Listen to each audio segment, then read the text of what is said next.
Greetings and salutations, YouTubers. This is Zillafan85, back today with my newest video. Taking a little bit of a break from the figure reviews, because, it's been a while since I've done one of my movie discussions. And like I did say in one of my previous videos, I did, want to try and switch it up, at least a little bit here and there. Most of my videos are still going to be figure reviews, but I do still want to do some other stuff as well. It's fun to mix it up. It's just with my work schedule and what have you, trying to set these types of videos up are a little more tricky to do. But nonetheless, though, I was definitely looking forward to this because I wanted to go ahead today and do a movie discussion of one of my favorite Godzilla movies of all time, that, of course, being Godzilla vs. Monster Zero, or otherwise known as Invasion of Astro Monster. If you have been following along with my videos, this is actually a top 3 favorite Godzilla film of mine. Actually, my 3rd favorite of all time, right behind Ghidorah, the three-headed monster, and of course my number 1 favorite Godzilla movie of all time, Destroy All Monsters. Again, obviously that's just personal preference for me as far as my favorites go.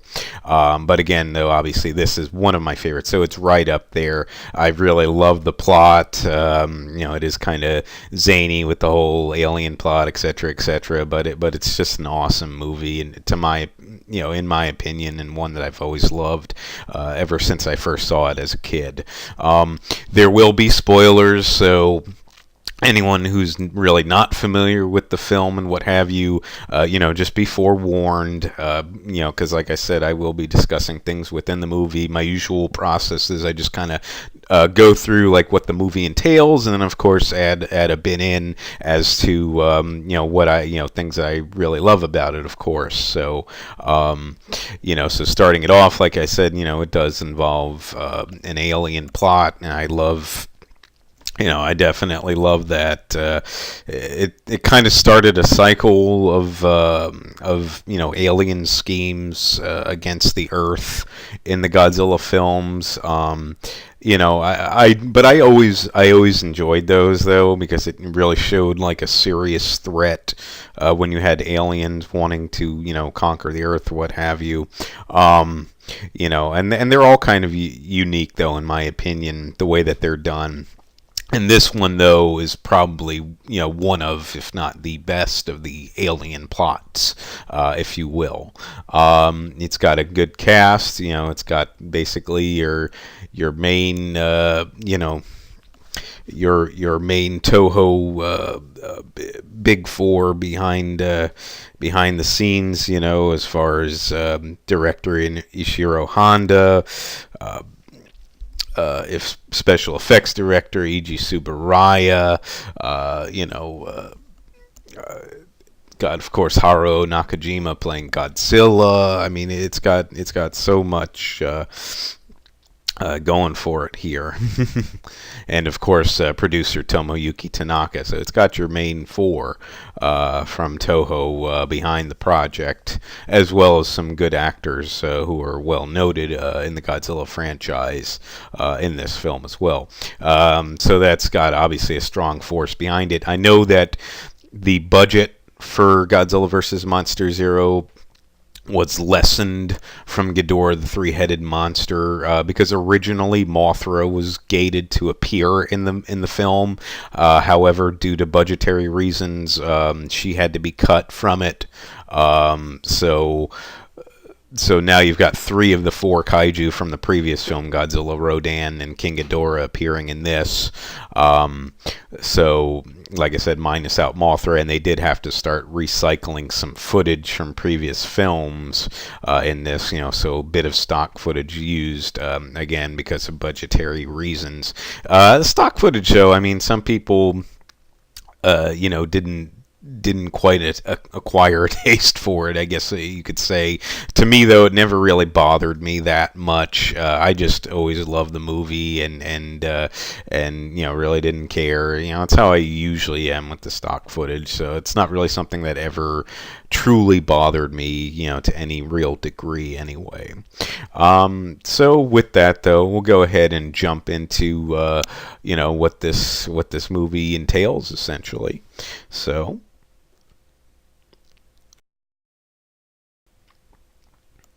So as we start off, we do have the main characters, astronauts Glenn and Fuji. They're on a mission traveling through outer space using their spaceship, the P-1, a very cool ship, by the way, from Toho. And they're piloting it into a bit of the further reach, not the outer reaches of the solar system, but the Earth has discovered a new planet basically beyond the blind side of Jupiter. And so it's at the time going to be considered the 10th planet of the solar system. This is obviously back when Pluto was still considered a full-fledged, planet, and not a dwarf planet as they call it now. In my heart, Pluto will always be a planet, but nonetheless, though, so this new planet, which they've dubbed the name Planet X, has shown up, and they wanted to venture to it to see, just to, as it's an uncharted territory, basically, and they wanted to explore it and see what it entails, and, even see if there is any form of life existing on the planet. So basically, they were sent out, from the world space institute. I'm trying to remember the name of it. This World Space Institute or whatever it was. That wanted to try and map out the planet. So nonetheless, though, they venture there, landing on Planet X, and because they're basically out of radio contact with the Earth at that point, Glenn and Fuji are kind of on their own to act. And they start noticing these sort of strange lights and sounds of thunder crackling in the background. They don't know what's going on. And Glenn kind of disappears, and Fuji's basically looking for him. Fuji is probably more so the main character of the film than Glenn's probably the secondary character, but they're really your two main characters of the film, and they're very, very excellent characters. Of course, Glenn, played by American actor Nick Adams, who also appeared that same year, because this film is from 1965. So he appeared that same year in another famous Toho film, none other than Frankenstein Conquers the World, also known as Frankenstein vs. Baragon, and that's one of my personal favorite non-Godzilla Toho films. So he had basically two big Toho roles that year between that and, of course, Godzilla vs. Monster Zero. And then, of course, astronaut Fuji, played by a very well-noted Toho actor Akira Takarada, who I had the pleasure of meeting in person at a convention a few years back, and he's really, really an awesome person. I'm actually, since I am planning to, or not planning, I will be attending G-Fest this year, and I know he's going to be there, and I look forward to seeing him again. Definitely one of the big actors at Toho. So nonetheless, though, so then astronaut Fuji's basically all of a sudden hears a voice telling him to step into a cylinder, and he doesn't know what's going on. He tries to hold up his gun against the cylinder, but they basically zap him and tell him that he needs to just listen to their orders, and he has kind of no choice but to reluctantly agree at that point. So he does venture into this sort of underground area And it seems like it's very, very well constructed. Like, looks very advanced, basically. So he follows along with their instructions, and that's when we meet them. And of course, talking about the inhabitants of Planet X, the Exians, or also referred to as the Exilians.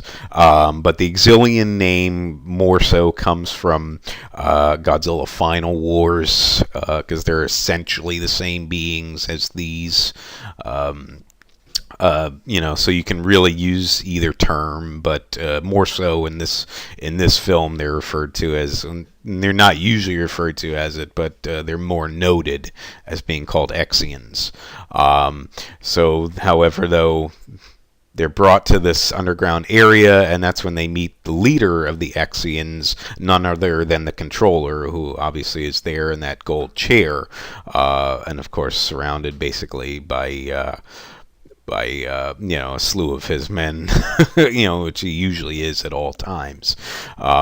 So basically, that's when he reveals that they're kind of forced to live underground on Planet X because their planet has been invaded, and they're living in fear, essentially. And they want to see if they can basically employ the help of Glenn and Fuji and the Earth. In their time of crisis, essentially. And the cause for this is this. And of course, we're talking about none other than King Ghidorah, or as they refer to him, Monster Zero, because they tend to number the monsters, the Exians do. So apparently, after King Ghidorah fled Earth, when he was defeated by Godzilla, Rodan, and Mothra, he ventured out into space and happened upon Planet X, where he's basically, as they've stated it, invaded the planet and kind of taken over. And like I said, now they're forced to have to live underground. So, excuse me. So, with that, they want to see if Glenn and Fuji can convince their leaders on Earth to assist them. And what we mean by that is that they want them to basically send what they call an exterminator, and that leads me to this. So, the controller and the other Exians request that the Earth send the aid of Godzilla and Rodan to Planet X, so that they can try and stop King Ghidorah and drive him away. So that this way they can live in peace on their planet. So they basically state that they have a means of being able to transport the monsters on Earth, but that they just need the okay, basically, of the people of Earth before doing so that they can borrow the two monsters and have them try and stop King Ghidorah. So that's basically their message that they send. They were holding the P1 in their underground facility area, but they give it back to Glenn and Fuji and ask them to return to Earth with the message intact and proceed from there, basically. And I guess it wasn't really explained, but I guess they had a way that they would be able to contact them, or at least the way that was left off. Fuji and Glenn do return to Earth, but you hear basically a snicker under the controller's breath at that point.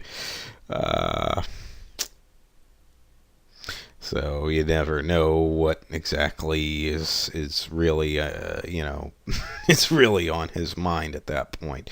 But you can almost kind of tell at this point you don't really trust the Exians, but we'll get into that in just a bit here. So basically, though, they do return to Earth with the message. They have basically a big conference at the UN to debate whether or not the monsters should be sent to Planet X and if the Exians can be trusted. But most of the people were agreeing that they seemed legitimate, etc., etc. So the Exians, the controller had given them, he apparently knew the locations of both Godzilla and Rodan back on Earth and asked, obviously asked for permission to use them.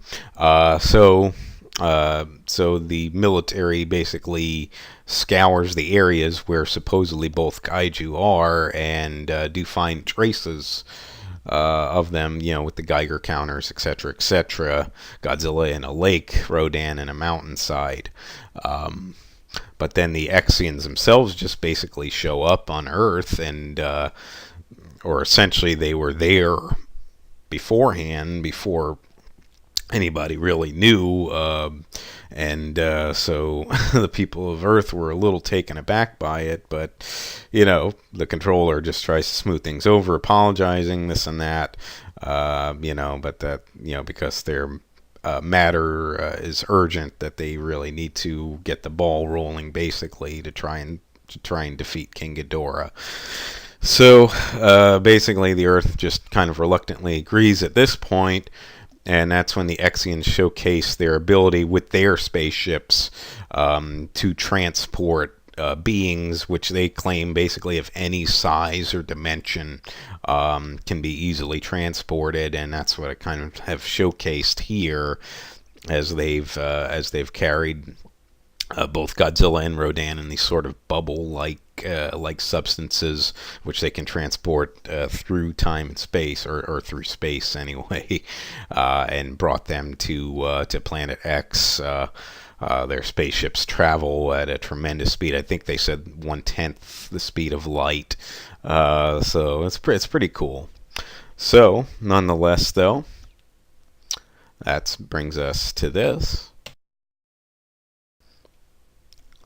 So, once Godzilla and Rodan are brought to Planet X, they're freed of their sort of transport bubbles, and they both awaken.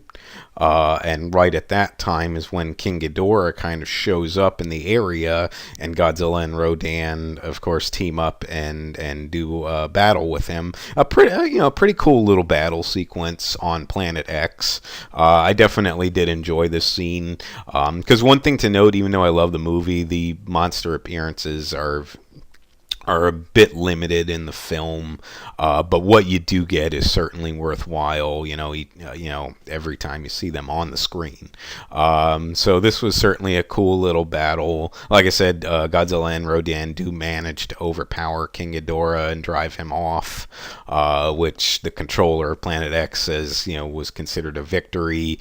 And of course, too, I'm not going to showcase it here, but that's when you see Godzilla do that famous victory dance of his. Where he's jumping up and down, and I've certainly done that victory dance myself in the past with certain things that get me that amped up, but nonetheless, though, I do love that famous little sequence, and of course the controller ends it up perfectly by saying a happy moment, or at least in the English dub of the film. I'm not really familiar with the Japanese take of it. I've always grown up watching the dubs, as many of you might know. But nonetheless, though, I did enjoy that scene. It was a cool little battle sequence on Planet X. And at that point, the people of Earth, they leave Godzilla and Rodan on Planet X, I guess, to sort of deal with King Ghidorah if he was to come back or whatever. One thing that I believe that Glenn notes when they're flying back to Earth is that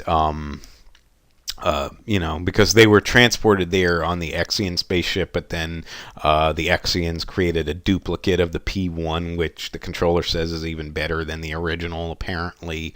But nonetheless, though, when they're flying back to Earth, Glenn sort of points out that Godzilla and Rodan don't really seem very happy about being left behind. It seems like they instinctively they sort of know something.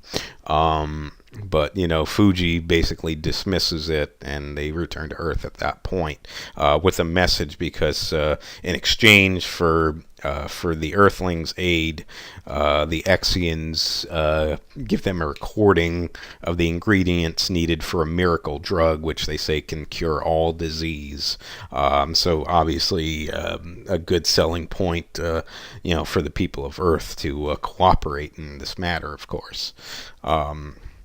So now, as we move along.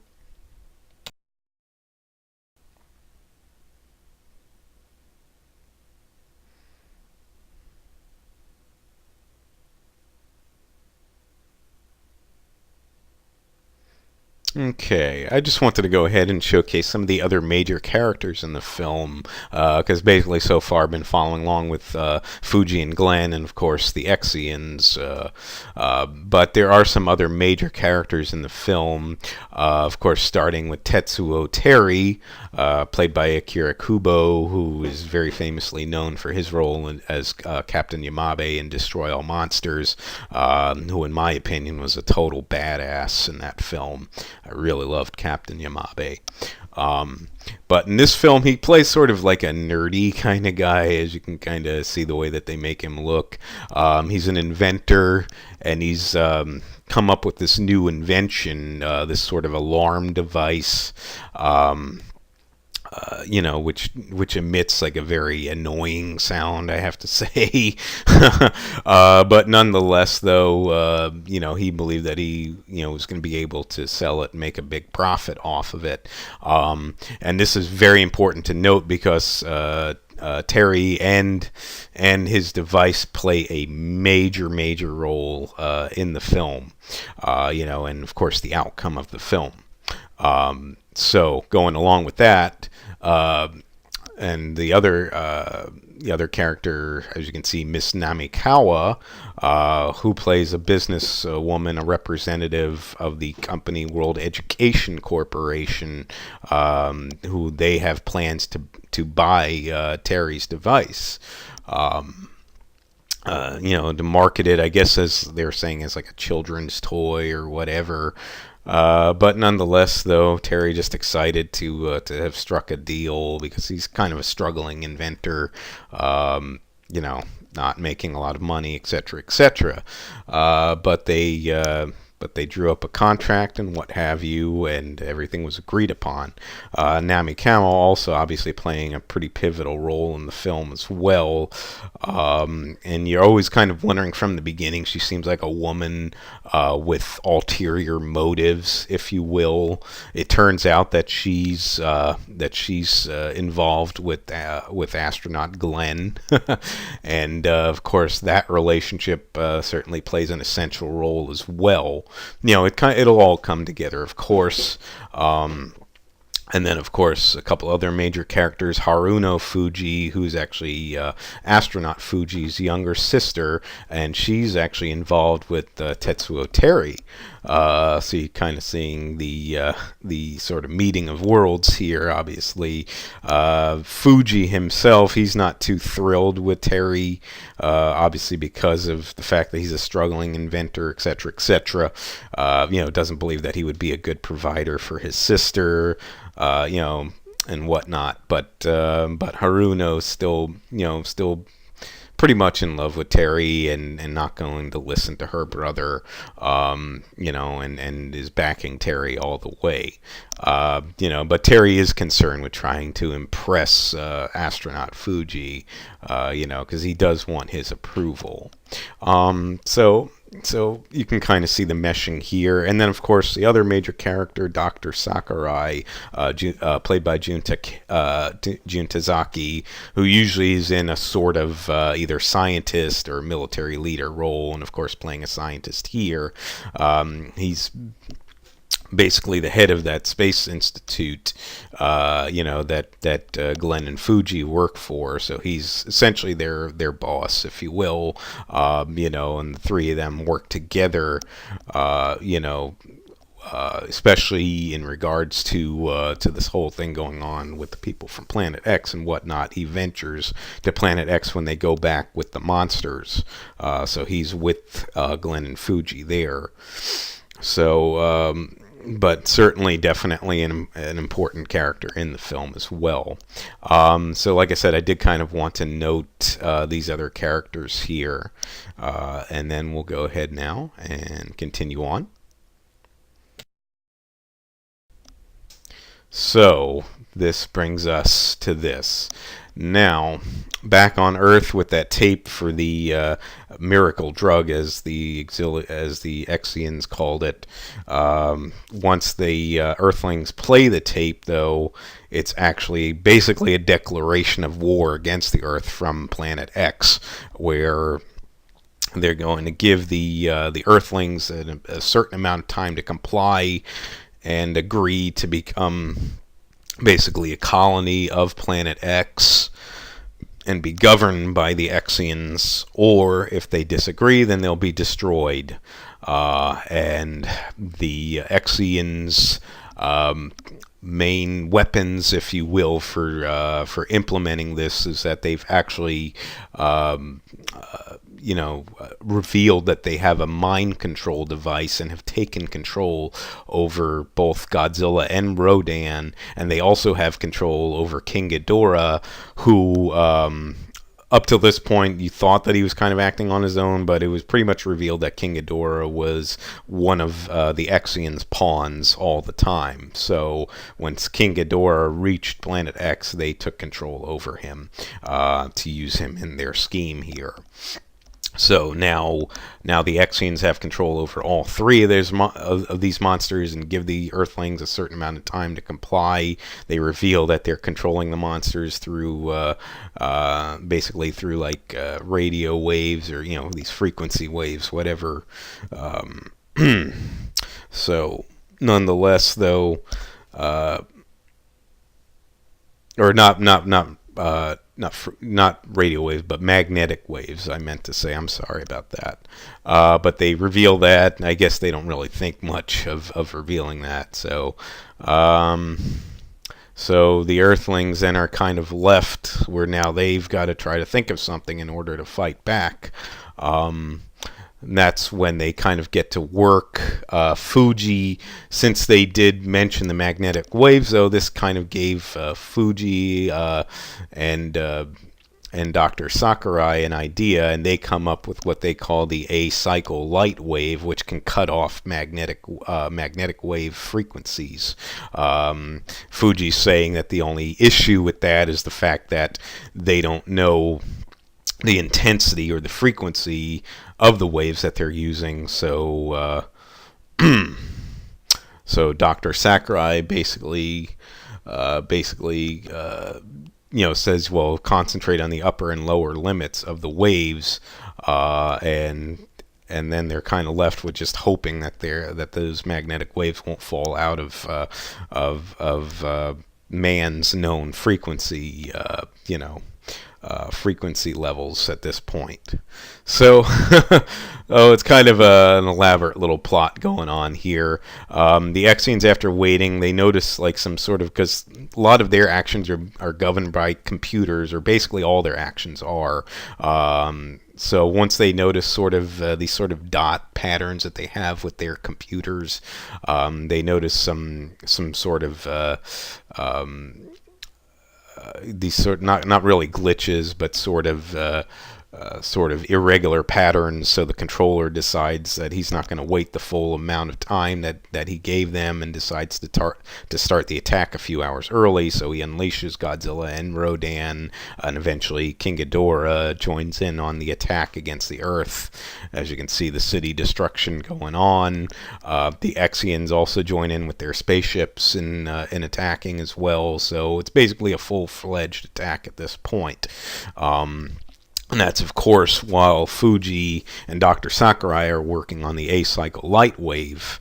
And at this point as well, though, is where, because Tetsuo Terry never got paid for his invention by Miss Namikawa, and he followed her to this sort of bungalow on an island, beyond the lake where Godzilla was, which ironically enough is not far from where the monsters are attacking here. So it turns out that Namikawa was actually an Exian all along, which Glenn himself had basically discovered while he was on Planet X the second time around, because he ventures off on his own and discovers this area with gold and whatnot, which I guess is not as precious to the Exians as water seems to be, because it's alluded to that they're in short supply of H2O, or of course water, otherwise known as. So he discovers this place, and then he discovers women, these female Exians there who look exactly like Namikawa. So he basically figures at that point that she is an Exian.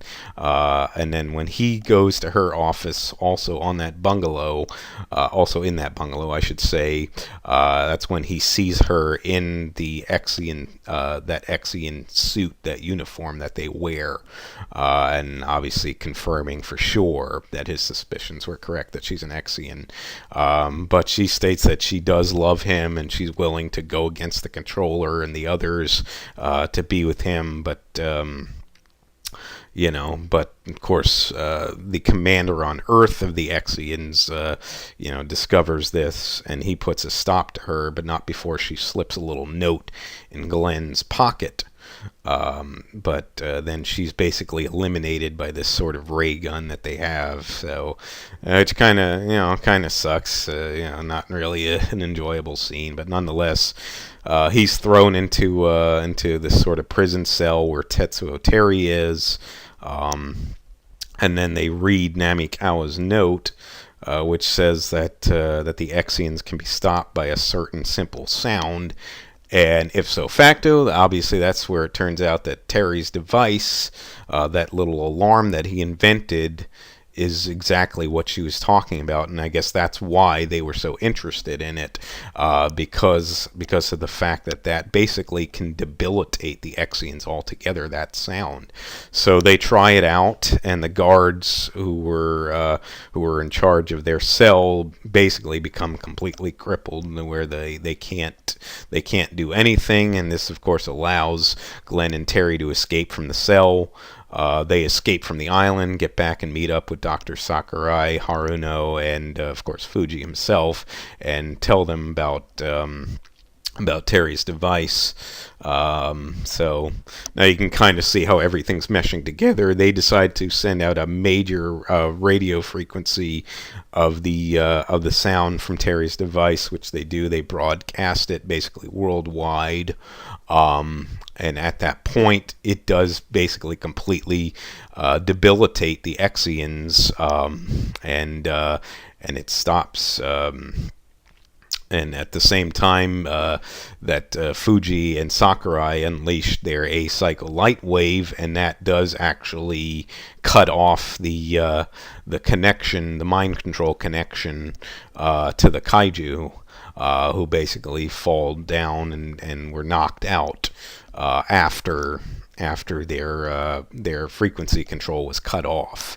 So as that happened, and then because they're also unleashing that alarm frequency at the same time, to the point where the Exians can't even, just can't do anything.